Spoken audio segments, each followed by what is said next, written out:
নবায়নযোগ্য জ্বালানি, পরিবেশ বান্ধব সাশ্রয়ী ও টেকসই সৌর বিদ্যুৎ উৎপাদনকে উৎসাহ প্রদানের জন্য 2035 সাল পর্যন্ত সৌর বিদ্যুৎ খাতে 0% কর হার প্রস্তাব করছি।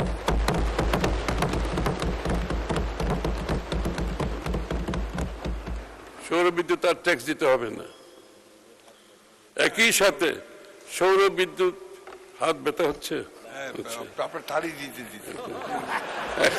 এখনো তো শেষ হয় নাই। একই সাথে সৌর বিদ্যুৎ বিলের উপর, এটা আরো ইন্টারেস্টিং, একই সাথে সৌর বিদ্যুৎ বিলের উপর ব্যবহারকারীদের কনজিউমার সৌর বিদ্যুৎ বিল পরিশোধের বিপরীতে 5% কর রেয়াত সুবিধা প্রদানের প্রস্তাব করছি। অর্থাৎ যারা সৌর বিদ্যুৎটা ব্যবহার করবে তারা 5% রেয়াত সুবিধা পাবে। মানে সৌর বিদ্যুতের দিকে একটা বিশাল প্রকল্প সরকারের আছে।